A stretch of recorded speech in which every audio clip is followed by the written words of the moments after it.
मनुष्य तू बड़ा महान है। नैनों में ज्वार तेरी, गति में भूचाल तेरी, छाती में छुपा महाकाल है रे। मनुष्य तू बड़ा महान है। तेरी मुट्ठी में छुपा तूफान है रे। मनुष्य तू बड़ा महान है। तेरी मेहनत में छुपा सफलता का राज है रे। मनुष्य तू बड़ा महान है। मनुष्य तू बड़ा महान है। देख मेरा लड्डू, देख मेरा बेटा, जिस दिन तुम्हारे अंदर जुनून आ गया ना, उस दिन तुम तूफानों में भी दिया जलाने की क्षमता रखते हो। ईश्वर ने ऐसी शक्ति तुम्हें दी है। जिस दिन तुम्हारे अंदर जुनून आ गया ना, तो हर जो तुम सोचोगे, जो तुम प्राप्त करना चाहोगे, सब कुछ तुमको मिल जाएगा। सिर्फ एक चीज आना है, वो है जुनून। जिस दिन जुनून आ गया, सफलता तुम्हारी कदम चूमेगी। तो आज मैं 10वीं वर्ग के विद्यार्थी के लिए, तुम्हारे लिए जीव विज्ञान का प्रथम इकाई जैव प्रक्रम, इसका दूसरा चैप्टर श्वसन का वस्तुनिष्ठ प्रश्न को लेकर आया हूं। उम्मीद करता हूं कि ये आपको लाभ देगा और अन्य विद्यार्थियों को भी लाभ देगा जो प्रतियोगिता परीक्षा की तैयारी करते हैं। तो बिना समय गंवाए बहुत ही सरल तरीके से और इसको जटिल ना बनाते हुए सिंपल तरीके से वस्तुनिष्ठ प्रश्न का हल करने की कोशिश करेंगे। इसकी संख्या 51 है। तो आइए चले हम लोग वस्तुनिष्ठ प्रश्न की ओर। पहला प्रश्न आपके सामने दिख रहा है। पहला प्रश्न है, श्वसन किस प्रकार की प्रतिक्रिया है? प्रतिक्रिया बोलो, अभिक्रिया बोलो, क्रिया बोलो, सब एक होता है। प्रश्न है आपका, बढ़िया से समझेंगे। श्वसन किस प्रकार की प्रतिक्रिया है ना? तो एक ए में संश्लेषण आपको दिख रहा है, बी में पाचन दिख रहा है, सी में ऑक्सीकरण दिख रहा है और डी में इनमें से कोई नहीं। तो श्वसन किस प्रकार की प्रतिक्रिया है? तो इसमें ऑक्सीकरण की प्रतिक्रिया है। श्वसन किस प्रकार की प्रतिक्रिया है? तो ऑक्सीकरण की प्रतिक्रिया। उसको ऊष्माक्षेपी भी हम कह सकते हैं। आंसर अगर ऊष्माक्षेपी, ऊष्माक्षेपी। आपको ध्यान देना है क्या ना कि श्वसन किस प्रकार की अभिक्रिया है। अगर ऑक्सीकरण नहीं होगा, ऊष्माक्षेपी होगा, तो अब आंसर ऊष्माक्षेपी में ही इसको टिक लगाएंगे। ये ध्यान रखना। ऑक्सीकरण किसको कहते हैं? ऑक्सीकरण एक रासायनिक परिवर्तन होता है बेटा, उसमें जिसमें परमाणुओं के बीच इलेक्ट्रॉन या ऑक्सीजन का स्थानांतरण होता है। इसके बाद श्वसन किस प्रकार की अभिक्रिया? तो ऊष्माक्षेपी या ऑक्सीकरण। अगर ऑक्सीकरण रहेगा तो ऑक्सीकरण टिक मारेंगे, ऊष्माक्षेपी रहेगा तो ऊष्माक्षेपी। दोनों एक ही है। ऑक्सीकरण क्रिया होती है फिर ऊष्माक्षेपी होता है। जब सांस लेते हैं ना तो ऊष्मा उत्पन्न होता है, जिसको ऊष्माक्षेपी सिंपल सरल भाषा में कह सकते हैं। दूसरा प्रश्न आपके पास आएगा, बहुत ही सिंपल आसान तरीके से। दूसरा प्रश्न देखिए। दूसरा प्रश्न बोल रहा है, मनुष्यों में सांस लेने और छोड़ने की क्रिया को क्या कहा जाता है? जब हम सांस लेते हैं, सांस छोड़ते हैं, सांस लेने और छोड़ने की क्रिया को क्या कहा जाता है? ए में आपको श्वसन दिख रहा है, बी में निश्वासन दिख रहा है, सी में आपका श्वासोच्छ्वास दिख रहा है और डी में उत्सर्जन दिख रहा है। तो जब मनुष्य जब सांस लेता है और जब छोड़ता है ना, तो ये क्रिया को हम श्वासोच्छ्वास कहते हैं। बेटा याद रखिएगा मेरे लड्डू, ये आप बढ़िया से याद रखेंगे। जब हम सांस लेते और छोड़ते हैं ना, इसको श्वासोच्छ्वास कहा जाता है। सिंपल। आगे हम लोग बढ़े। अगला प्रश्न आपके पास आएगा, तीसरा प्रश्न, बहुत ही आसान, कहीं कोई दिक्कत नहीं, पूरे चीज को बढ़िया से समझेंगे, प्रश्न को अच्छे प्रकार से पढ़ेंगे। मनुष्य के ट्रैकिया में पाए जाते हैं, इस प्रकार का प्रश्न पूछे जाते हैं मैट्रिक की परीक्षा में। ए में उपास्थि के बने पूर्ण वलय, बी में उपास्थि के बने अपूर्ण वलय, सी में क्यूटिकल के बने पूर्ण वलय, डी में क्यूटिकल के बने अपूर्ण वलय। यहां पर देखो बेटा, समझना पड़ेगा ना, हमारा जो अस्थि होता है, जो हड्डी होता है ना, वो दो प्रकार का होता है। एक होता है अस्थि, एक होता है उपास्थि। अस्थि जो होता है ठोस होता है, ये आपको ध्यान रखना है। और उपास्थि जो होता है ना, वो लचीला होता है, वो लचीला होता है। जैसे नाक का जो अगले भाग का ये हड्डी जो होता है ना, उसको उपास्थि कहेंगे, कान की हड्डी को हम उपास्थि कहेंगे। प्रश्न फिर से समझेंगे। मनुष्य के ट्रैकिया में पाए जाते हैं। ट्रैकिया कहाँ होता है? गला में, ये ट्रैकिया है। मानव श्वसन तंत्र का 7 अंग होता है। नासा गुहा, फेरिंक्स, लैरिंक्स, ट्रेकिया, ब्रोंकाई, फेफड़ा, डायफ्राम, 7 अंग होता है बेटा। तो मनुष्य के ट्रैकिया में पाए जाते हैं। ट्रैकिया कहां पर होता है? गले में होता है। ट्रैकिया आपका गले में होता है। तो इसका आंसर आएगा उपास्थि के बने अपूर्ण वलय। वलय किसको कहते हैं? रिंग को वलय कहते हैं। गोल रिंग जो होता है ना, हमारा हड्डी देखेंगे, यहां पर छूकर देखेंगे तो ये आपका लचीला हड्डी होता है, बहुत ठोस ज्यादा नहीं होता है ना। तो ये उपास्थि के बने अपूर्ण वलय होते हैं। पूर्ण वलय नहीं होता है, अपूर्ण होता है, बट वो अधूरा होता है, पूरे नहीं होता। अगर पूरा हो जाएगा ना, तब हम अच्छे प्रकार से सांस नहीं ले पाएंगे। तो आंसर इसका आपके पास मनुष्य के ट्रैकिया में पाए जाते हैं। मनुष्य के ट्रैकिया में पाए जाते हैं उपास्थि के बने अपूर्ण वलय। तीसरा प्रश्न की ओर बढ़ेंगे। तीसरा हो गया। चौथा प्रश्न देखो बेटा, ध्यान दीजिएगा। पूछा है कि मनुष्य में श्वसन वर्णक पाया जाता है। वर्णक मतलब रंग होता है। मनुष्य में श्वसन वर्णक पाया जाता है। अब देखो यहाँ क्लोरोफिल भी एक वर्णक है। ये हरा कलर का होता है ना। ये पत्तियों में पाया जाता है। कैरोटीन नारंगी कलर का होता है ना। ये भी एक लवक है। कैरोटीन नारंगी कलर का होता है। ये भी आपका नारंगी है ना, ये लवक है। हीमोग्लोबिन जो होता है ना, ये लाल कलर का होता है। ये लाल होता है। आगे आपको बताएंगे कि हीमोग्लोबिन बैगनी कलर का होता है। जब ऑक्सीजन के साथ वो मिल जाता है तो ऑक्सी हीमोग्लोबिन बन जाता है। लेकिन प्रश्न के अनुसार समझेंगे, आगे नहीं बढ़ेंगे। सिंपल लगेगा कि हम हर प्रश्न को अच्छे प्रकार से समझ रहे हैं। तो मनुष्य में श्वसन वर्णक पाया जाता है, श्वसन रंग पाया जाता है, तो हीमोग्लोबिन इसका आंसर आएगा। इसका आंसर आपके पास आ गया, हीमोग्लोबिन। मनुष्य में श्वसन वर्णक पाया जाता है, कौन सा? हीमोग्लोबिन। आगे बढ़ेंगे। 5वां प्रश्न आपके पास देखिए। कुछ प्रश्न जो होता है ना, वो रिपीट भी होता है।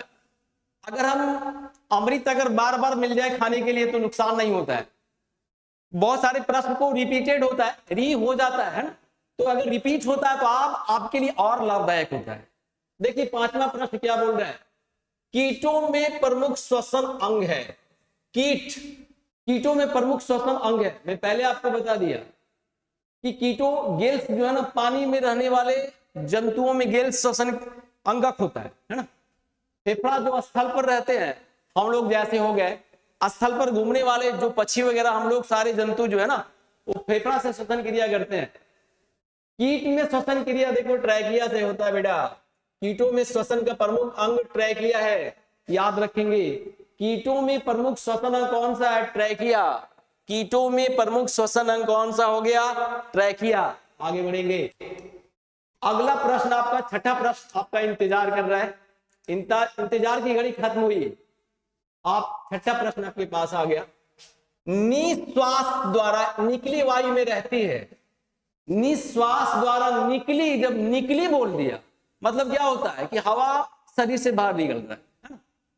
निश्वास का मतलब क्या हो रहा है? जब सांस हमारा बाहर निकल रहा है, इसको निश्वास कहते हैं। तो इसमें क्या रहता है? ए में आपका CO2, बी में आपका O2, सी में आपका पायरुवेट और डी में आपको नाइट्रोजन। ध्यान दीजिएगा, जब हम सांस को छोड़ते हैं ना, तो ऑक्सीजन की मात्रा होती है। ध्यान दीजिएगा, ऑक्सीजन हम लेते हैं कितना, आपको थोड़ा सा ध्यान दीजिएगा। ऑक्सीजन हम ले रहे हैं कितना? 0.03% और छोड़ रहे हैं 4%। छोड़ रहे हैं ज्यादा। हम ऑक्सीजन को लेते हैं 21%, छोड़ते हैं 17%। 4% हमारा बॉडी में अवशोषित होता है, जमा रहता है। तो इसमें आपका ले रहे हैं कितना? CO2 ले रहे हैं वायुमंडल से 0.03%, लेकिन छोड़ रहे हैं कितना? 4%। जब दहन की क्रिया होती है हमारे शरीर में, श्वसन की क्रिया होती है, दहन होता है, उष्मा का निर्माण होता है, तो CO2 का निर्माण होता है। तो सांस से जो हमारा बाहर निकलता है ना, वो CO2 निकलता है। निश्वास द्वारा निकली वायु में क्या रहती है? CO2, carbon oxide. अगला प्रश्न आपके पास, सातवां प्रश्न आपका इंतजार को खत्म करते हुए आ गया। देखिए, इथाइल अल्कोहल किस प्रकार के श्वसन में बनता है? इथाइल अल्कोहल किस प्रकार के श्वसन में बनता है? ए में आपका वायवीय, बी में अवायवीय और सी में ए और बी दोनों, डी में इनमें से कोई नहीं। सारे प्रश्न को पूरे प्रश्न जरूर पढ़ें। विद्यार्थी से बार बार गलती होती है, पूरे प्रश्न नहीं पढ़ता है, अधूरे प्रश्न लगा वाह वाह वाह ये तो यही आंसर होगा, यही आंसर, बस टिक मार देता है। इससे 2 4 5 क्वेश्चन तो जाना हुआ क्वेश्चन आपसे गलती होती है। प्रश्न को पूरे पढ़ेंगे। क्या पूछ रहा है? इथाइल अल्कोहल किस प्रकार के श्वसन में बनता है? अवायवीय श्वसन में बनता है बेटा। आंसर इसका बी आएगा, अवायवीय श्वसन। अवायवीय श्वसन किसको कहते हैं? वैसा श्वसन जो ऑक्सीजन की अनुपस्थिति में हो उसको अवायवीय श्वसन कहते हैं। तो अवायवीय श्वसन कौन करता है?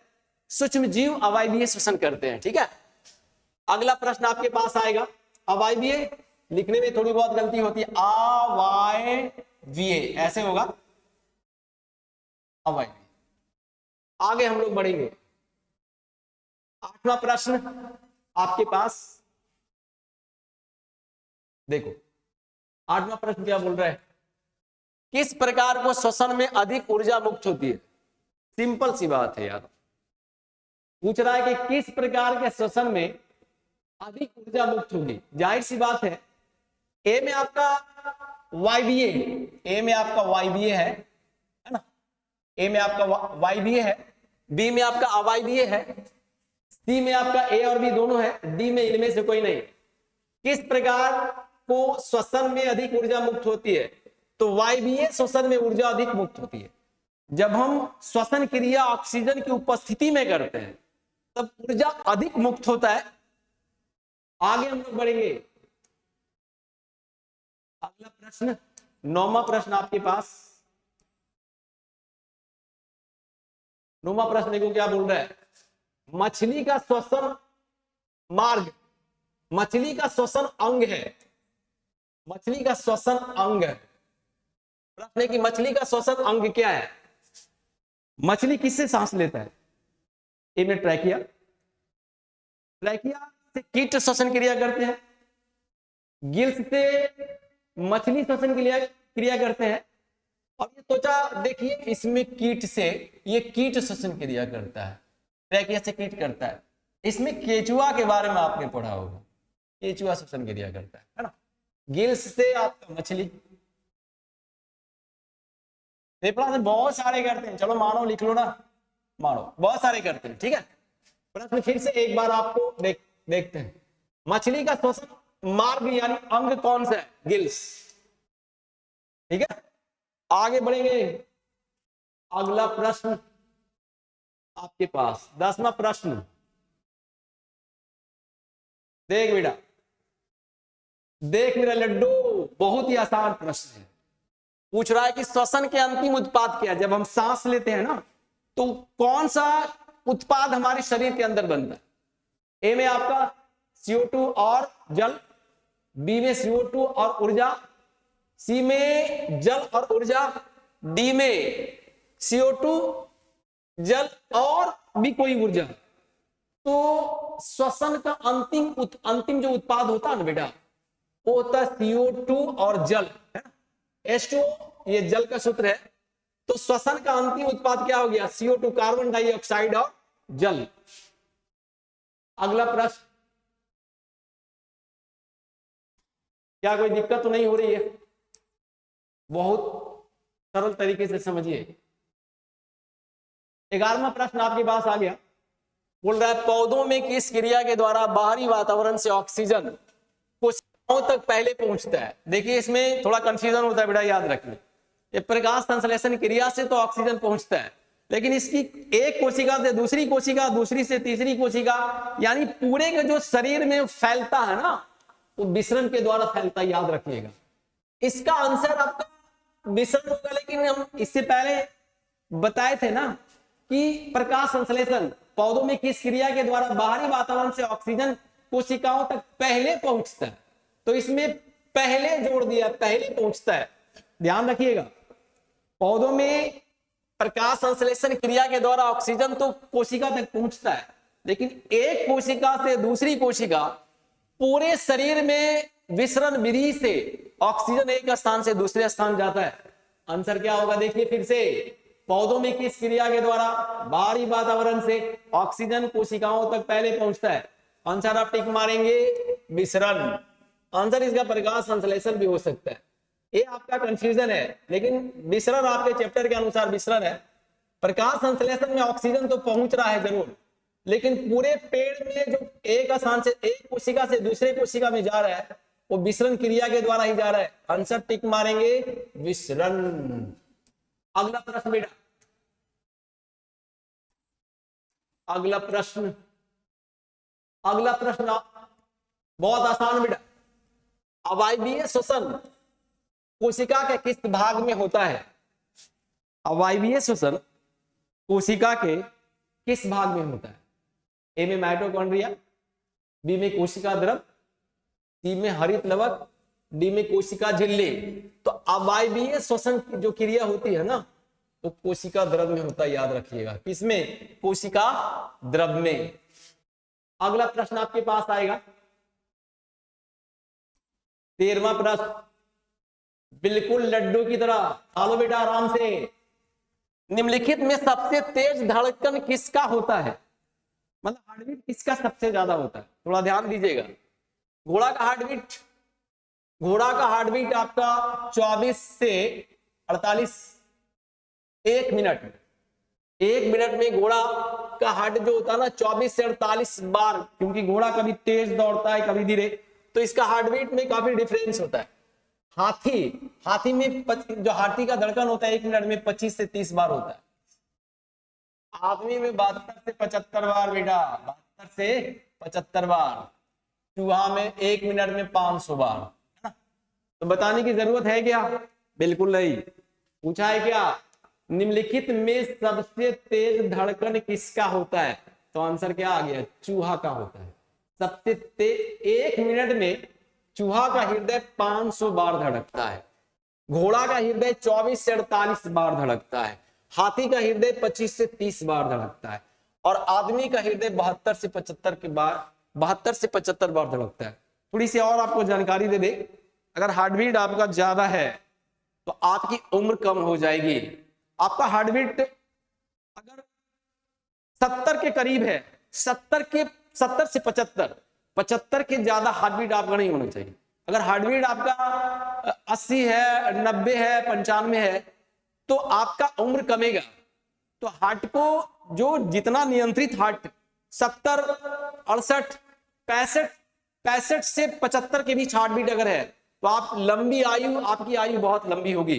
तो हार्टबीट को ठीक, अगर किसी का हार्टबीट बहुत ज्यादा है, अगर बहुत है तो आप अनुलोम विलोम करेंगे, प्राणायाम करेंगे तो आप हार्टबीट को नियंत्रित कर सकते हैं। प्राणायाम करेंगे, अनुलोम विलोम करेंगे, खासकर अनुलोम विलोम, तो उसमें आपका हार्टबीट नियंत्रित हो जाएगा। चलिए आगे बढ़े। निम्नलिखित में सबसे तेज धड़कन किसका होता है? चूहा का होता है। आगे मेरा बेटा, चलो आगे बढ़ेंगे। 14वां प्रश्न आपके पास आएगा। देखो 14वां प्रश्न क्या बोल रहा है? तिलचट्टे में कितने जोड़े श्वास रंध्र पाए जाते हैं? श्वास रंध्र यानी श्वास लेने का छिद्र कितने जोड़े पाए जाते हैं? ए में 2, बी में 8, सी में 10 और डी में 6।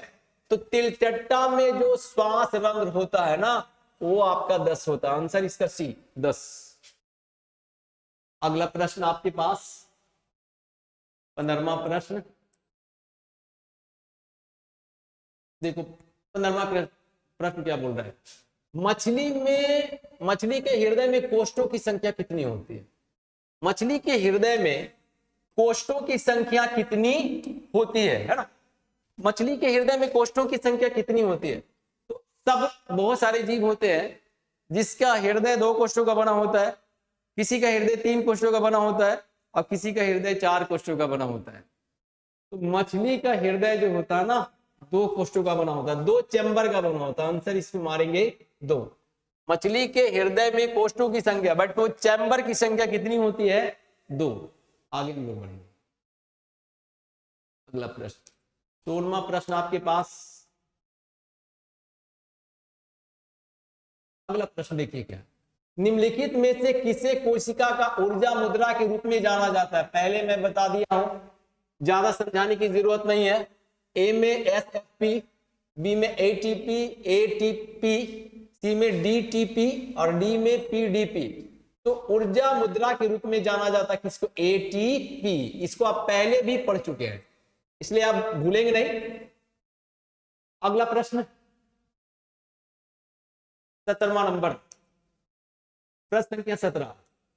देखो बेटा ध्यान से, हृदय से रक्त को संपूर्ण शरीर में पंच किया जाता है। पूछ रहा है कि हृदय से रक्त को संपूर्ण शरीर में पंच किया जाता है, किसके द्वारा पंच किया जाता है? हार्ट में जो ब्लड रहता है ना, रक्त रहता है, वो कौन किसके द्वारा पंच किया जाता है जो पूरी बॉडी में फैलता है, तेज गति से आता है? ए में फेफड़ा द्वारा, बी में निलय द्वारा, सी में आलिंद द्वारा और डी में इनमें से सभी। तो हृदय से रक्त को संपूर्ण शरीर में पंच निलय करता है। देखिए मानव के हृदय 4 कोष्ठों का बना होता है। मानव का हृदय जो होता है ना, बंद मुट्ठी के समान होता है, वो 4 कोष्ठों का बना होता है, याद रखना।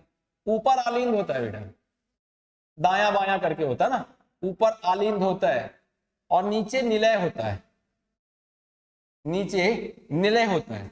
तो हमारा हार्ट जो है ना, हमारा जो निलय है ना, रक्त को एक पार्ट से दूसरे पार्ट में भेजता है और दूसरे से फिर आलिंद, मतलब निलय ब्लड को पंच करता है और ये पूरे शरीर में जो है ना, पूरे शरीर में हमारा रक्त तेज गति से जाता है। हृदय से रक्त को संपूर्ण शरीर में पंच किया जाता है, किसके द्वारा? निलय के द्वारा। आगे बढ़ेंगे, अगला 18वां प्रश्न आपके पास। देख मेरा लड्डू, बहुत ही आसान। निम्नलिखित में कौन से यंत्र का उपयोग रक्तदाब मापने में किया जाता है? रक्तदाब मापने में, ब्लड प्रेशर को हम किससे मापते हैं? ब्लड प्रेशर को हम किससे मापते हैं? देखिए यहां पर ए में बैरोमीटर दिया हुआ है, बी में मैनोमीटर दिया हुआ है, सी में स्फाइग्मो मैनोमीटर दिया हुआ है और डी में इनमें से कोई नहीं। तो देखो बैरोमीटर से वायुमंडलीय दाब को मापा जाता है, वायुमंडलीय दाब, वायुमंडलीय दाब, वायुमंडलीय दाब को मापते हैं, ठीक है। और मैनोमीटर से गैस का दाब को मापते हैं, गैस का दाब इसको मापते हैं, है ना। और स्फाइग्मो मैनोमीटर से हम रक्तदाब को मापते हैं, रक्तदाब को मापते हैं, है ना। प्रश्न क्या है? निम्नलिखित में कौन से यंत्र का उपयोग रक्तदाब को मापने में किया जाता है? यानी कि ब्लड प्रेशर को मापने में कौन सा यंत्र का प्रयोग करते हैं? तो आप देखे होंगे डॉक्टर लोग यहां पर लगाता है आपका, है ना। तो इसको हम स्फाइग्मो मैनोमीटर कहते हैं। तो बैरोमीटर से वायुमंडलीय दाब को मापा जाता है, मैनोमीटर से गैस के दाब को मापा जाता है और स्फाइग्मो मैनोमीटर से रक्त दाब को मापा जाता है। अगला प्रश्न आपके पास बहुत आसान, 19वां प्रश्न। देखो इसको समझना है बढ़िया से। दूध से दही बनने में निम्नलिखित में से कौन सी क्रिया होती है? अपघटन, प्रकाश संश्लेषण, सी में किण्वन और डी में उत्सर्जन। तो दूध से दही बनने में निम्नलिखित में से कौन सी क्रिया होती है? तो किण्वन की क्रिया होती है। कौन सी क्रिया? किण्वन की क्रिया होती है। ध्यान रखेंगे किण्वन क्या है? किण्वन जटिल कार्बनिक यौगिक, जो जटिल कार्बनिक यौगिक होता है खाद्य पदार्थों में, इसको सूक्ष्म जीव की सहायता से सरल कार्बनिक यौगिक में विघटित कर दिया जाता है। अब किण्वन के द्वारा बहुत सारे उत्पाद बनाया जाता है, जैसे आपका ब्रेड हुआ, जैसे आपका शराब हुआ, जैसे आपका पनीर हुआ, जैसे आपका दही हुआ, ये सारे किण्वन क्रिया के द्वारा ही बनता है। किण्वन क्रिया किसको कहते हैं? जटिल कार्बनिक यौगिक सूक्ष्म जीवों की सहायता से सरल कार्बनिक यौगिक में विघटित हो जाता है, वो किण्वन क्रिया हो गया। तो किण्वन क्रिया का एग्जाम्पल आप बहुत सारा होता है। शराब जो है, जितने प्रकार का शराब किण्वन क्रिया से बनता है। ब्रेड बिस्किट वगैरह जो भी बनाते हैं ना, जो फूल जाता है किण्वन क्रिया के द्वारा होता है। मसाल डोसा किण्वन क्रिया के द्वारा होता है। इडली जो हम खाते हैं किण्वन क्रिया के द्वारा फूल जाता है। इसके बाद आपका पनीर जो है ना, पनीर किण्वन क्रिया के द्वारा इसमें बहुत सारे छिद्र हो जाते हैं। दही किण्वन क्रिया के द्वारा।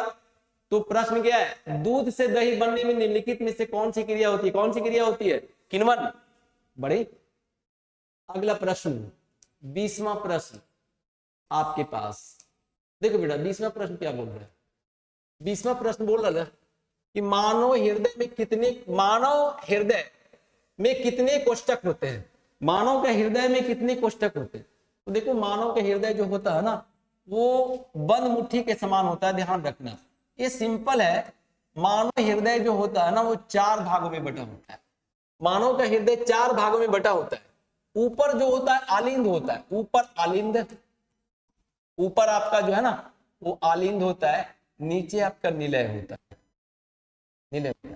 ये दाया बाया दाया बाया दाया बाया दाया भर के 1 2 3 4। तो मानव हृदय में कोष्ठक की संख्या कितना हो गया 4। आंसर इसका क्या आ गया 4। ऊपर में आलिंद नीचे में निलय। ध्यान रखिएगा बहुत सारे ऐसे जीव होते हैं जिसका हृदय 3 कोष्ठों का बना होता है। तो जिसका हृदय 3 कोष्ठ का बना होगा इसमें 2 आलिंद होगा 1 निलय होगा। जिसका हृदय 4 कोष्ठों का बना होगा 2 आलिंद होगा 2 निलय होगा। जिसका हृदय 2 कोष्ठों का बना होगा 1 आलिंद होगा 1 निलय होगा। आलिंद ऊपर निलय नीचे। तो मानव हृदय में कितने कोष्ठक होते हैं, कितने हो गए। आंसर क्या आ गया 4। चलिए आगे बढ़े, एकदम आराम से इसको समझते जाइए और लड्डू समझकर खाते जाइए। श्वसन की क्रिया में खाद्य पदार्थों का क्या होता है। जब हम सांस लेते हैं तो हमारा भोजन का क्या होता है, संश्लेषण, दहन, विघटन, परिवर्तन। जब हम सांस लेते हैं बेटा तो हमारा खाद्य पदार्थ का दहन होता है, खाद्य पदार्थ का दहन हो जाता है। अब देखो इसको कोई पदार्थ ऑक्सीजन से अभिक्रिया करता है तो उष्मा देता है। कोई भी पदार्थ ऑक्सीजन से अभिक्रिया करता है तो उष्मा देता है, उसको हम दहन कहते हैं। तो जब हम सांस जैसे लेते हैं तो ऑक्सीजन जाता है, तो हमारे खाद्य पदार्थ ऑक्सीजन के साथ अभिक्रिया करता है और शरीर को उष्मा देता है। आंसर क्या हो गया इसका, श्वसन की क्रिया में खाद्य पदार्थों का क्या होता है, दहन होता है। दहन में तवर्गी ना होता है, दहन, द ह और ना। अगला प्रश्न आपके पास 22वां प्रश्न। 22वां प्रश्न देखो बहुत आसान है। पूछा है कि शुद्ध रक्त को हृदय से शरीर विभिन्न भागों में ले जाने वाली रक्त वाहिनियां क्या कहलाती है। देखो रक्त वाहिनियां 3 प्रकार की होती है, एक शिरा, दूसरा धमनी, तीसरा केशिकाएं। 3 प्रकार की रक्त वाहिनियां हमारे शरीर में होता है। प्रश्न क्या पूछा है, जिसमें शुद्ध रक्त किसमें होता है और अशुद्ध रक्त किसमें होता है, ये आपको समझना है। शुद्ध रक्त को हृदय से शरीर के विभिन्न भागों में ले जाने वाली रक्त वाहिनियां क्या कहलाती है। तो याद रखना ये शुद्ध रक्त जो है ना धमनी लेकर जाता है पूरे शरीर में। शुद्ध रक्त धमनी लेकर जाता है। शुद्ध रक्त क्या लेकर जाता है, धमनी लेकर जाता है। अगला प्रश्न आपके पास 23वां प्रश्न आपके पास फिर आ गया, इसका उल्टा विलोम हो जाएगा बेटा। शरीर से अशुद्ध रक्त हृदय तक ले जाने वाली रक्त वाहिनियां क्या कहलाती है। देखिए क्या करता है ना, हमारा हार्ट क्या करता है ना, निलय क्या करता है, ब्लड को पंच करता है। और जैसे ही पंच करता है ना तो धमनी जो है ना ब्लड को लेकर तेज गति के साथ पूरे शरीर में हर कोशिकाओं तक ब्लड को पहुंचा देता है।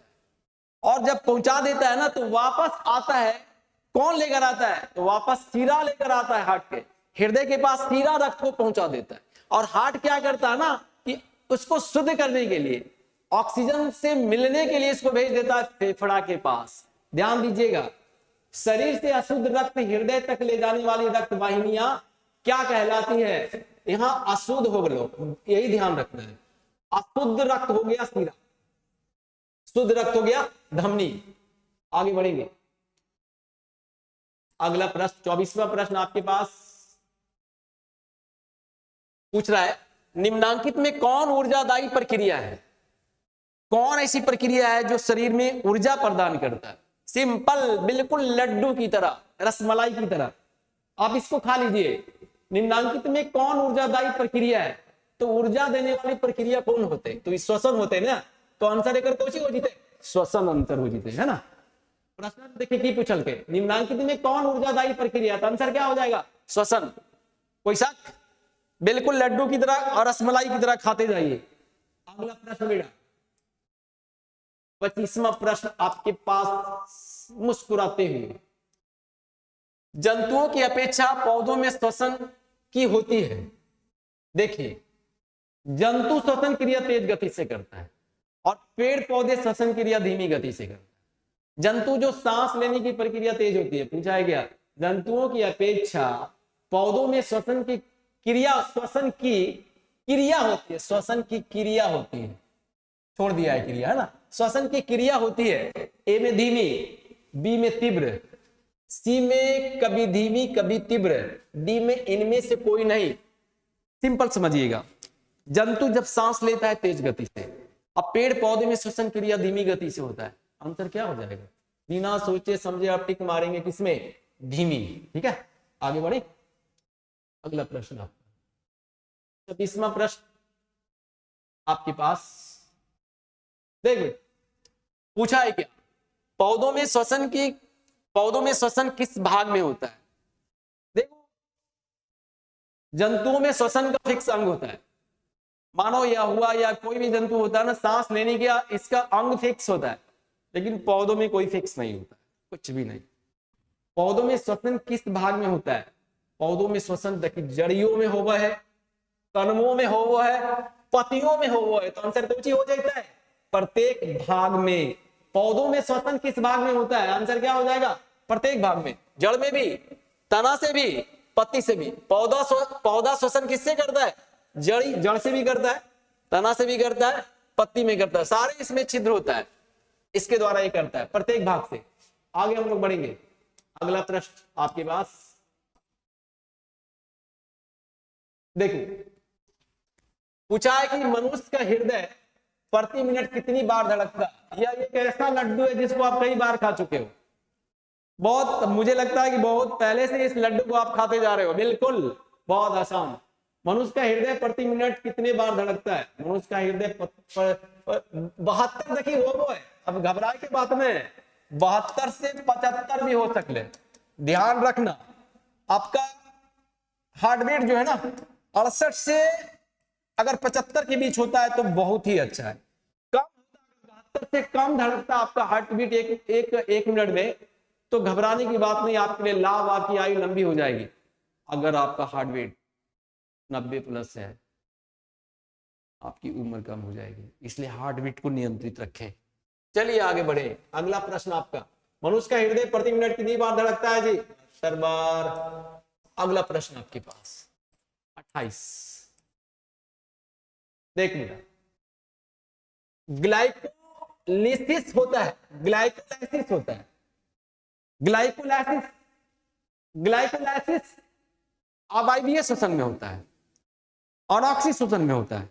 तो ग्लाइकोलाइसिस कहां होता है, ए में आपका माइटोकॉन्ड्रिया दिया है, बी में कोशिका द्रव दिया है, सी में गोल्जी कॉम्प्लेक्स दिया है, और डी में क्लोरोप्लास्ट दिया है।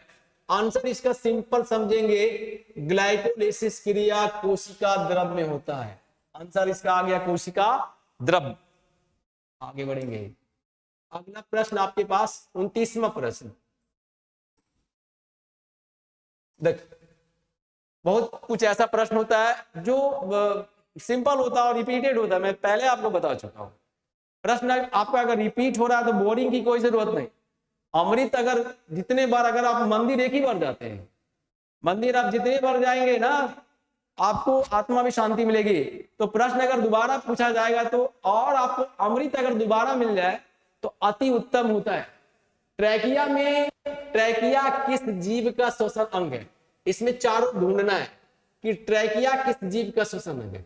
हाइड्रा, स्टारफिश मछली है, कॉकरोच, पाइला। तो ट्रैकिया किस जीव का श्वसन अंग है, तो ये इसमें कीट ढूंढिए, कीट कौन है। हाइड्रा कीट नहीं है, स्टारफिश भी कीट नहीं है, पाइला भी कीट नहीं है, कीट दिख रहा है कॉकरोच। आंसर इसका क्या हो जाएगा, कॉकरोच, है ना। ट्रैकिया किस जीव का श्वसन अंग है, इसका है कॉकरोच का। क्लियर। आगे बढ़ेंगे। अगला प्रश्न आपके पास बहुत आसान,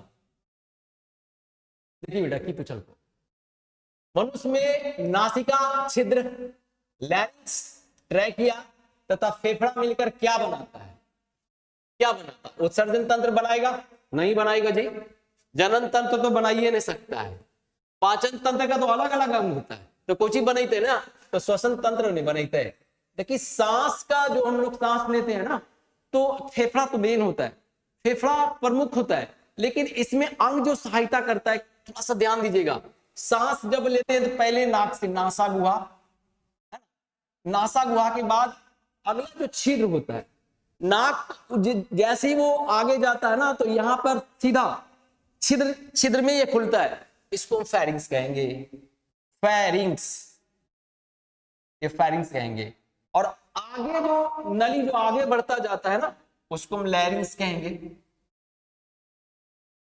लैरिंग्स कहेंगे, है ना। इसके बाद लैरिंग्स के बाद ट्रेकिया आता है बेटा, ट्रेकिया। लैरिंग्स के बाद आपका ट्रेकिया आ गया।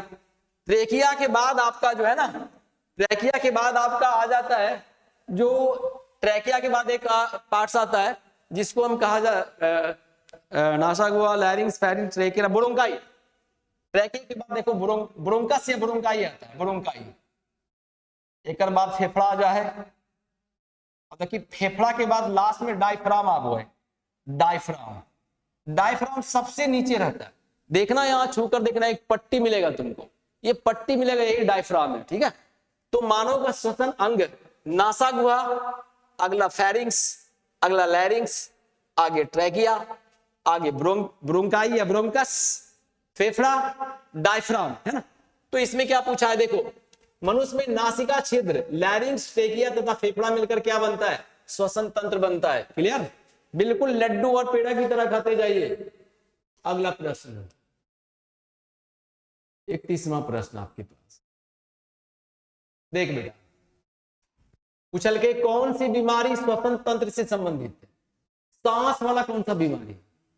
अब देखिए मधुमेह, मधुमेह तो इंसुलिन की कमी से होता है। मधुमेह इंसुलिन, पैंक्रियास से इंसुलिन नामक हार्मोन निकलता है, वो निकलना जब बंद हो जाता है ना, तो शरीर में शर्करा की मात्रा बढ़ जाता है, तो बीमारी हो जाता है मधुमेह या डायबिटीज अंग्रेजी में कहेंगे। मलेरिया मादा एनाफिलीज मच्छर को काटने से होता है। जब मादा एनाफिलीज मच्छर काटता है ना, तो मलेरिया नामक रोग होता है। डायरिया देखो वायरस से भी होता है, बैक्टीरिया से भी होता है, प्रोटोजोआ से भी होता है। डायरिया सब चीज से होता है। अब कौन सी बीमारी श्वसन तंत्र से संबंधित? निमोनिया। आंसर इसको निमोनिया। फिर से देखिए, कौन सी बीमारी श्वसन तंत्र से संबंधित है? आंसर क्या हो गया? निमोनिया। फिर से देखिए क्वेश्चन क्या है, कौन सी बीमारी श्वसन तंत्र से संबंधित, किसमें? आंसर क्या हो गया?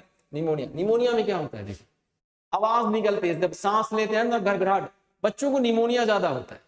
अगर किसी को ज्यादा बच्चों को निमोनिया हो रहा है, तो अगर अच्छे से इलाज नहीं होता है ना, तो बाद में अस्थमा का वो कारण बनता है, अस्थमा जिसको हम दम्मा कहेंगे। तो निमोनिया का जो, निमोनिया एक शुरुआती लक्षण किसका है? अस्थमा का है। इसलिए निमोनिया को आप साधारण नहीं समझे। अगला प्रश्न आपके पास, अगला प्रश्न देखिए। अब फिर देखिए वो प्रश्न अगले उसमें है ना, उछल के निम्न में से सबसे तेज हृदय धड़कन किसका होता है? देखिए ये कोई इसमें चेंज नहीं याद रखना बेटा, हम पहले बताए थे हाथी का। हाथी का कितना होता है? 25 से 30 एक मिनट में धड़कता है। चूहा कितना होता है? 500 बार एक मिनट में हार्ट इसका धड़कता है। आदमी का 72 बार धड़कता है। अब देखिए वेल के दौरान नहीं पता, वेल का हृदय, वेल बहुत, वेल मछली समुद्रों में पाया जाता है, इसको एक मिनट में मात्र 2 बार इसका हृदय धड़कता है। याद रखिए, एक इसमें थोड़ा सा चेंजिंग आया इसलिए मैं बता दिया आपको। तो निम्न में से सबसे तेज हृदय किसका धड़कता है? हाथी का 25 से 30, आदमी का कितना? 72 बार, चूहा का 500 बार। ससुरा ये चूहा जो है ना, चूहा को देखना हार्ट बीट धड़कते रहेगा उसको हमेशा, मतलब एक मिनट में ये 500 बार इसका हृदय धड़कता है। और सबसे कम हार्ट बीट देखिए वेल का है। दुनिया का सबसे बड़ा अगर कोई जंतु मानेंगे ना, तो नीली वेल। नीली वेल समुद्रों में मिलता है, बहुत भारी, बहुत वजन, बहुत लंबा चौड़ा सब कुछ होता है। चलिए आगे बढ़े। निम्न में से सबसे तेज हृदय धड़कन किसका होता है? चूहा का होता है। आगे बढ़ेंगे, अगला प्रश्न देखो, 33वां प्रश्न क्या बोल रहा है बेटा? प्रश्न को बढ़िया से समझेंगे, बढ़िया से पढ़ेंगे, है ना। स्वस्थ व्यक्ति का सिस्टोलिक रक्तचाप होता है, डायस्टोलिक, सिस्टोलिक, दो होता है। जब हमारा हार्ट रक्त को पंच करता है ना, इसको सिस्टोलिक दाब कहते हैं। जब हमारा हार्ट रक्त को शरीर में तेजी के साथ भेजता है ना, तो ये सिस्टोलिक दाब होता है। और जब वो हमारा हार्ट धीरे धीरे शरीर से रक्त को प्राप्त करता है ना, इसको हम डायस्टोलिक अनुशीतलन भी कहते हैं। प्रश्न क्या पूछा है, स्वस्थ व्यक्ति का सिस्टोलिक रक्तचाप कितना होता है, ढूंढ लीजिए, है ना, कितना हो सकता है। ये जानते होंगे, ये सब ऐसा प्रश्न है ना कि बार बार आपसे गुजरा है, लेकिन आपका सिस्टोलिक और डायस्टोलिक याद रखिएगा। जब हार्ट हमारा रक्त को तेज गति से शरीर में भेजता है, इसको हम सिस्टोलिक कहेंगे, और जब वो पुनः प्राप्त करता है, इसको डायस्टोलिक भी कहेंगे, अनुशीतलन भी कहते हैं, है ना। तो स्वस्थ व्यक्ति का सिस्टोलिक रक्तचाप देखिए 120 हो गया, आंसर एकर की होते 20, बी आंसर होते हैं ना। स्वस्थ व्यक्ति का सिस्टोलिक रक्तचाप कितना होता है, तो 120। आगे बढ़ेंगे, अगला प्रश्न आपके पास देखो बेटा, कौन सी गैस श्वसन क्रिया में मुक्त होती है। हाँ, मुक्त होती है। कौन सी गैस जब हम श्वसन क्रिया में मुक्त होता है, मतलब कौन सा गैस ऐसा जो श्वसन क्रिया से वो बाहर निकलता है ना, तो ये कौन सी गैस ढूंढ लीजिए। ए में ऑक्सीजन दिख रहा है, बी में SO2 सल्फर डाइऑक्साइड NO2, और डी में CO2। आंसर क्या हो जाएगा, CO2। कौन सी गैस श्वसन क्रिया में मुक्त होती है, कौन सी गैस शरीर से बाहर निकल रहा है, तो CO2 कार्बन डाइऑक्साइड। आगे बढ़ेंगे, अगला प्रश्न आपके, अगला प्रश्न देखो क्या बोल रहा है।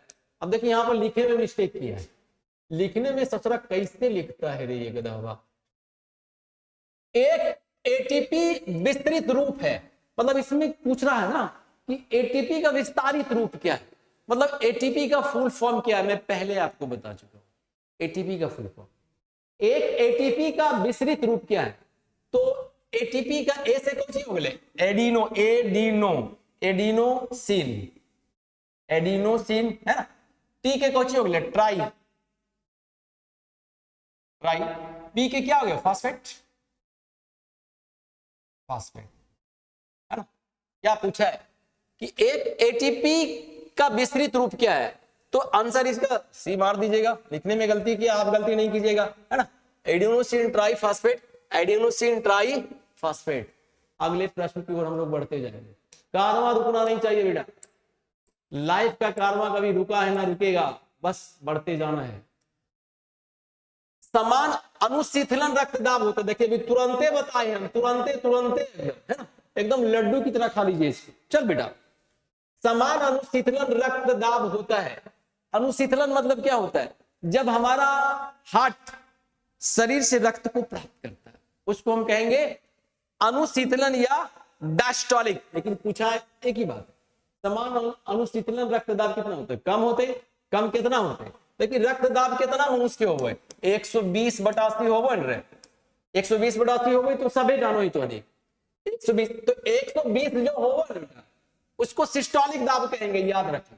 सिस्टोलिक, सिस्टोलिक, इसको सिस्टोलिक याद रखेंगे। और 80 जो होगा है ना, वो डायस्टोलिक बोलेंगे, डायस्टोलिक, डायस्टोलिक बोलो, या फिर इसका एक और नाम है अनुशीतलन, अनुशीतलन,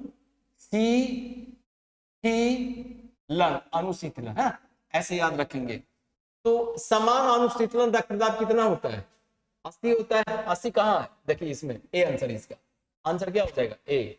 ठीक है, कोई दिक्कत, बढ़ते जाइए, कारवां रुकना नहीं चाहिए, आगे बढ़ते रहो, हमेशा बढ़ो।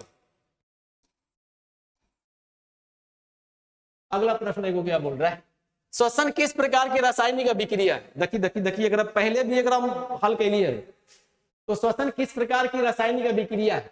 एक में देखिए, ए में उपचयन दे दिया है, बी में उष्माक्षी दिया है, उष्माक्षेपी दिया है, और उष्मा सूची दिया है ना। तो याद रखना श्वसन किस प्रकार की रासायनिक अभिक्रिया है, उष्माक्षेपी अभिक्रिया। आंसर आपका सही आना चाहिए उष्माक्षेपी, लेकिन कभी कभी उष्माक्षेपी उष्माक्षी भी होता है, दोनों पर्यायवाची शब्द है, उष्माक्षेपी और उष्माक्षी एक ही होता है। लेकिन वो जो टाइपिंग करने वाले जो मेरे बंधु है ना, वो गलती करते हैं, तो आप गलती नहीं कीजिएगा, ठीक है।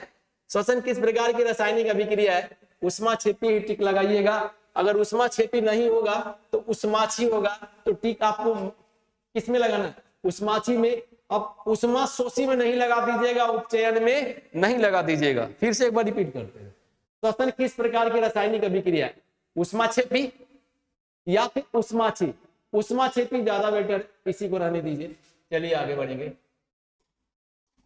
और 30वां प्रश्न आपके पास आएगा। देखिए पूछा है कि एथाइल एल्कोहल किस प्रकार का श्वसन में बनता है? सिंपल, एल्कोहल कब भी बनेगा, वायवीय श्वसन में तो कभी बन ही नहीं सकता, क्योंकि इसमें ऑक्सीजन, जब एल्कोहल का निर्माण होता है तो ऑक्सीजन की जरूरत नहीं पड़ती है इसमें, है ना। पूछा है इथाइल एल्कोहल किस प्रकार का श्वसन में बनता है? वायवीय में तो नहीं बनता है, ठीक है। अब वायवीय में सोचिए किस में बन रहा है, ए और बी दोनों है, डी में इनमें से सभी नहीं।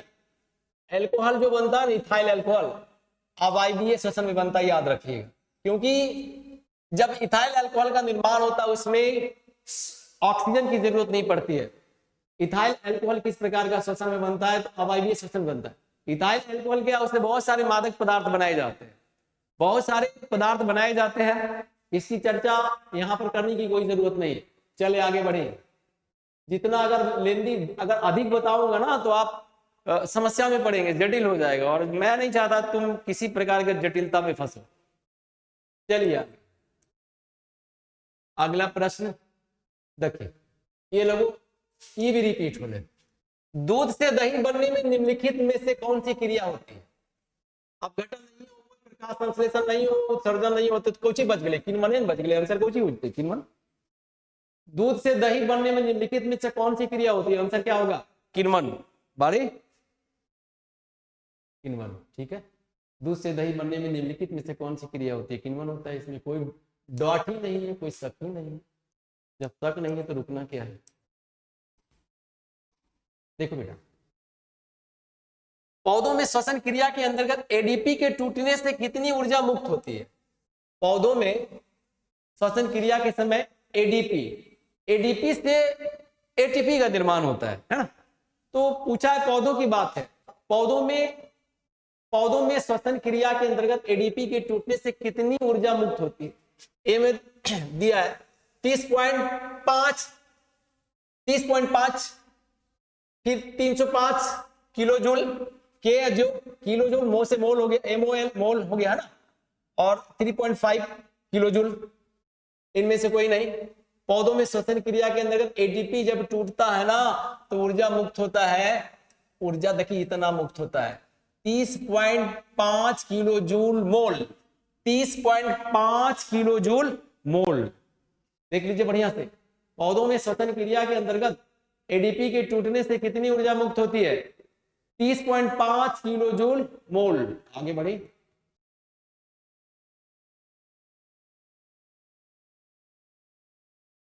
देखिए ये प्रश्न भी लॉलीपॉप है बेटा, बराबर पूछता है, कंपटीशन में पूछता है, तुम्हारे परीक्षा में पूछता है, कंपटीशन में भी पूछता है।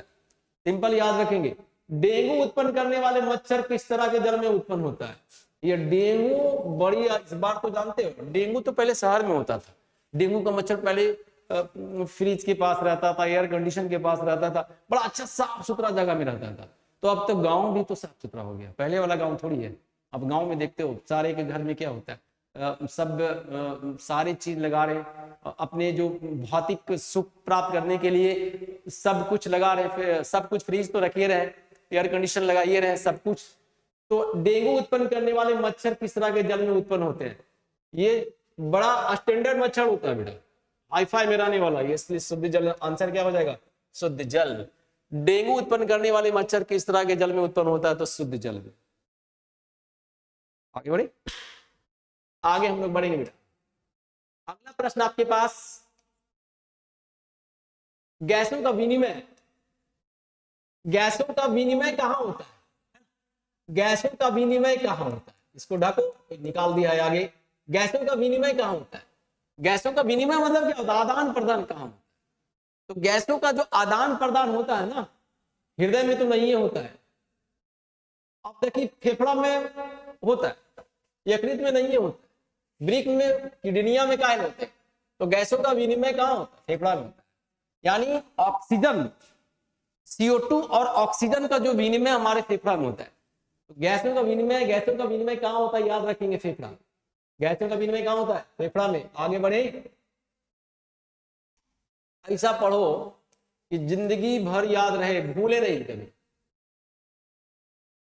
देखिए कीट श्वसन कहां से करता है, देखिए ज्यादा नहीं, कीट श्वसन ट्रैके से करता है ना, पहले आया हुआ है इसमें। कीट श्वसन कहां से करता है, ट्रैके से करता है। आगे हम लोग बढ़ेंगे 44वां क्वेश्चन।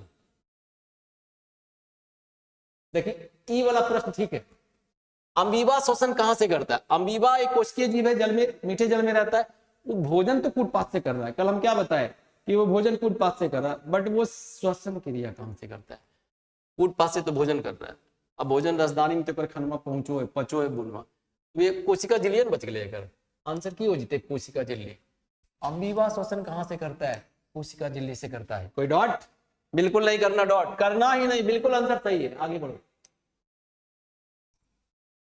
45वां प्रश्न आपके पास आ गया।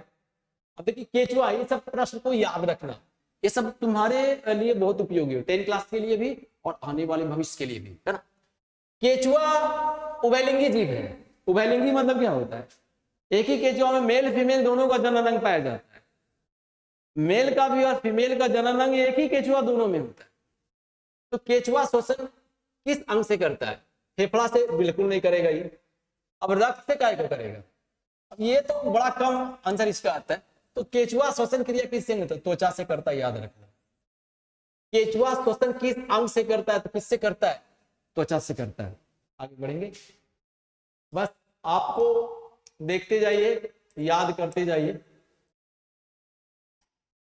बड़ा अच्छा क्वेश्चन बेटा, मानव में ध्वनि कहां से उत्पन्न होता है, कभी सोचा है। सारे को बचपन में लगता था कि आवाज कहां से आती है, जरा चिंता करो, चिंतन करो, चिंता मत करना। चिंता से चतुराई गढ़े, दुख से गढ़े गरीब, चिंतन करना चाहिए।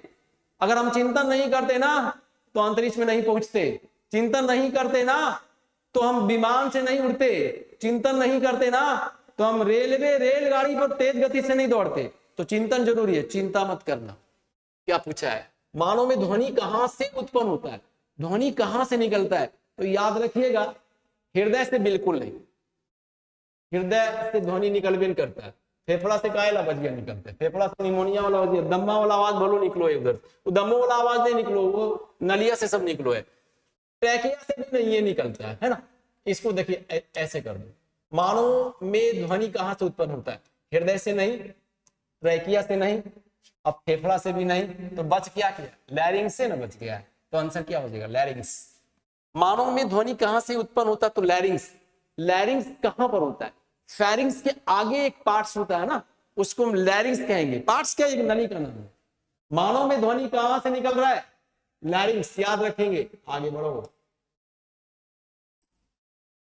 ऐसा पढ़ो कि आप बूढ़े तक ना भूलो। देखिए बेटा, हीमोग्लोबिन में कौन सी धातु पाई जाती है, हीमोग्लोबिन में कौन सी धातु पाई जाती है, कल भी इसकी चर्चा हुआ था। ए में लौह धातु, बी में तांबा धातु, सी में मैग्नीशियम जो क्लोरोफिल में पाया जाता है तुम जानिए रहे हो, डी में सोडियम क्लोराइड बिल्कुल नहीं, वो तो समुद्र वगैरह में पाया जाता है, नमक को हम सोडियम क्लोराइड कहते हैं। तो हीमोग्लोबिन में कौन सी धातु पाई जाती है, तो हीमोग्लोबिन में लौह धातु पाई जाती है। आंसर इसका ए होगा। आगे बढ़े, बस मैं आपको लड्डू खिलाते जा रहा हूं और आप खाते जाइए, खाने में थोड़ा भी संकोच नहीं, मुंह फाड़िए, लड्डू दे दिए, लड्डू को आप बहुत ही आराम से खा लीजिए। चल मेरे बेटा आगे बढ़ेंगे हम लोग।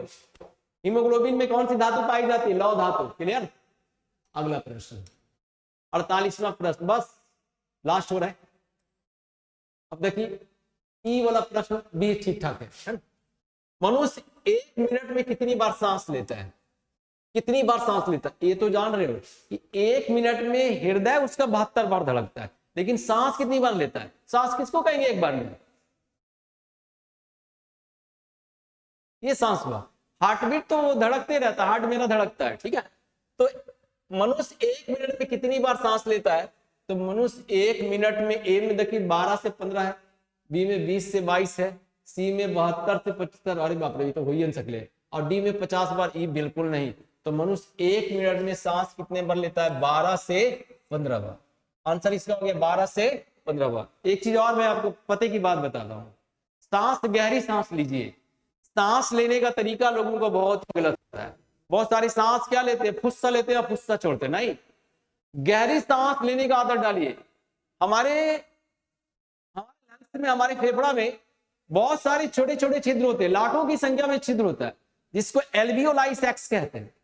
वो छिद्र करीब करीब बंद रहता है। अगर आप गहरी सांस नहीं लेंगे तो ये बहुत सारे छिद्र इसका बंद रहता है। अगर गहरी सांस लेंगे तो धीरे धीरे धीरे करके ये खुल जाएगा। तो गहरी सांस लेने का क्या तरीका है, देखिए एक बार।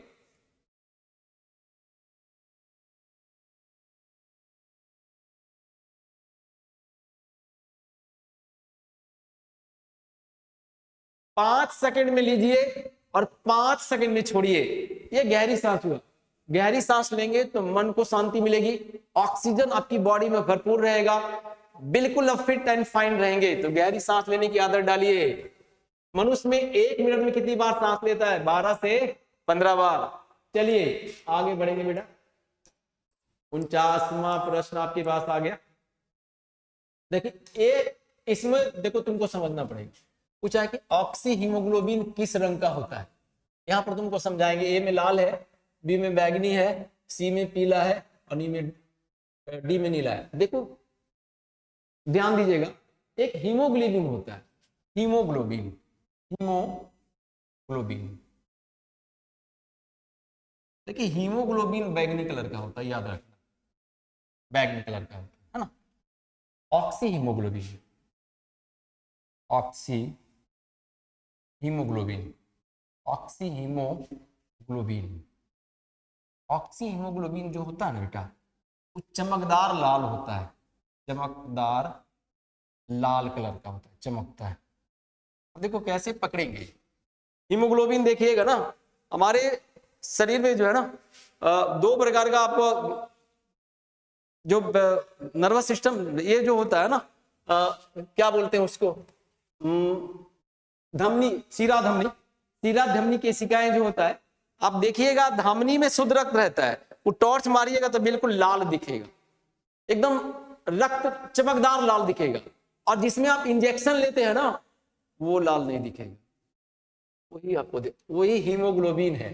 हीमोग्लोबिन बैंगनी कलर का होता है और जब ये ऑक्सीजन के साथ मिल जाता है ना तो बन जाता है ऑक्सी हीमोग्लोबिन। ध्यान दीजिएगा, जब शीरा से ब्लड आता है ना तो ये हीमोग्लोबिन बनकर आता है।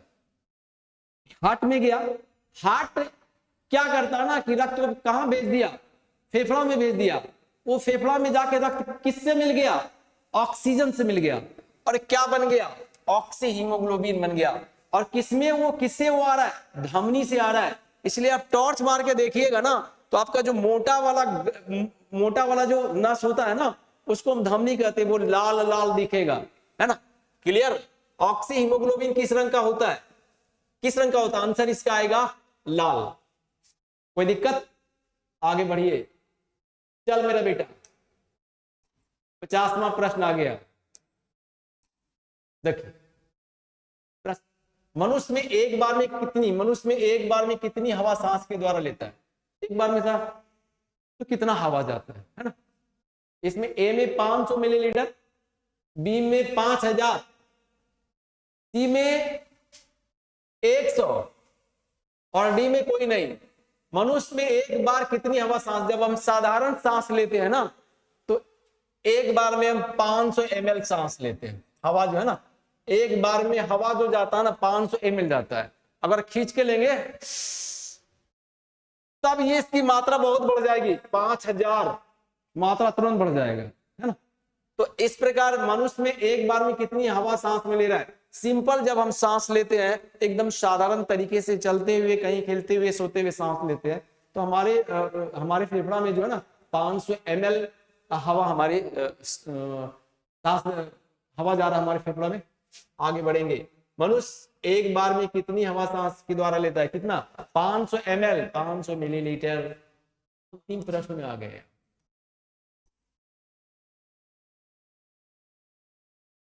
देखो ये बड़ा इंपॉर्टेंट क्वेश्चन है, बड़ा ही वो जानकारी वाला। एपिग्लॉटिस का क्या काम है, एपिग्लॉटिस किसको कहते हैं। देखो एपिग्लॉटिस क्या होता है ना, जब हमारा भोजन का नली और सांस का नली भोजन नाल और सांस का नली एक जगह क्रॉस करता है, एक जगह क्रॉस करता है दोनों। तो जब भी एपिग्लटिस, आपको देखो ये वाला दिखता है एपिग्लटिस, एपिग्लटिस का काम जानते हो क्या है? जब सिंपल, वो सिंपल अभी तो सिंपल तरीके से है, लेकिन जैसे ही कुछ खाना खाते हैं ना तो ये सांस नली को जाकर बंद कर देता है ताकि सांस नली में भोजन नहीं चल जाए। अगर सांस नली में भोजन चला गया तो मौत भी हो सकती है। इसलिए इसमें प्रश्न क्या है, एपिग्लटिस का क्या कार्य है? ए में है भोजन को सांस नली में जाने से रोकना, बी में श्वसन में सहायता करना, सी में भोजन को पचाने में सहायता करना, डी में इनमें से कोई नहीं। आप समझ गए होंगे, इसमें आपको बताने की जरूरत नहीं, फिर भी बता देते हैं। भोजन को सांस नली में जाने से रोकना। एपिग्लटिस क्या करता है? भोजन को सांस नली में जाने से रोक देता है। पानी पिएंगे, कुछ भी तरल लेंगे, ठोस लेंगे, कुछ भी जब लेंगे आहार के रूप में, तो जैसे ही यहां से क्रॉस करता है ना, उसी समय जो एपिग्लटिस होता है वो सांस नली को बंद कर देता है, और जैसे ही भोजन पार हो जाता है तो एपिग्लटिस सांस नली को पुनः खोल देता है ताकि आप सांस लेता रहे और आप जीवित रहे। तो आज आपने 51 प्रश्नों का हल किया और बहुत सरल तरीके से। मेरी कोशिश होगी कि अगला चैप्टर जय पराक्रम का परिवहन है। देखिए, मेरी कोशिश होगी कि जीव विज्ञान का सारा चैप्टर का एक एक चैप्टर का मैं आपको वस्तुनिष्ठ बता दूं। आगे जो वस्तुनिष्ठ होगी, जैसे सोशल साइंस का वस्तुनिष्ठ होगी, तो हिस्ट्री, इतिहास की दुनिया का पूरे एक में है ना, फिर आपका भूगोल का एक में होगा, अर्थव्यवस्था का एक में होगा, लोकतांत्रिक का एक में होगा, ऐसे करके मेरी कोशिश होगी।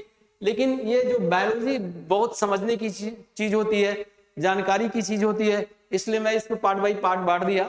और आगे भी हम ये सीरीज, जीव विज्ञान का जो सीरीज है लाऊंगा। बस आप ध्यान से पढ़ेंगे और याद रहे आप मन से पढ़ेंगे, जितना ज्यादा मेहनत करेंगे, क्योंकि अभी जो टाइम आपका चल रहा है गोल्डन टाइम चल रहा है। चलिए, गुड नाइट, राधे राधे, फिर मिलेंगे, जय हिंद।